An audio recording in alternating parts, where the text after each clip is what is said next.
আমার আবার চিকেনের থেকে চিকেনের গলা গিলে মেটে এগুলো খেতেই ভালো লাগে। বাজার থেকে নিয়ে চলে এসেছি, এনে ভালো করে ধুয়ে দেখো কেটেও নিয়েছি।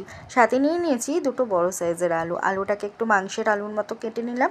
আর নিয়েছি দুটো পেঁয়াজটাকেও কুচিয়ে নিলাম। এবার চলো আলুটাকে ভেজে নিই।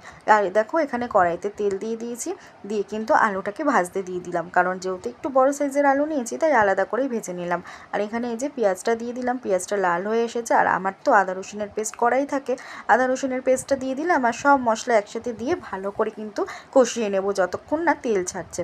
তো তেল তো ছেড়ে দিয়েছে কষানো থেকে, এবার কিন্তু গিলে মেটেটা দিয়ে দিলাম। গিলে মেটেটাকে দিয়ে ভালো করে কষিয়ে নেব, তারপর দিয়ে দেব ভাজা আলুটা। আর আলুটা যেহেতু একটু বড় সাইজের তাই এর সাথেই দিয়ে দিচ্ছি, যাতে কষানোর সময় একেবারে গলে যায়।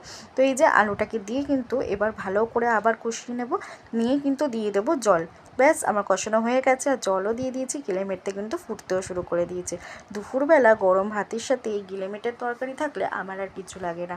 বিশ্বাস করো দারুণ হয়েছিল খেতে, মানে এটা দিয়েই মনে হচ্ছে খাওয়া হয়ে যাবে সব ভাত। তো যাই হোক, যারা এখনও ট্রাই করোনি বা যারা খেতে পছন্দ করো না, তাহলে একবার এভাবে করে খেয়ে দেখতে পারো। সত্যি বলছি, মাংস খেয়ে খেয়ে মুখ অরুচি হয়ে গেলে এই জিনিসটা খেয়ে দেখবে, দারুণ লাগে।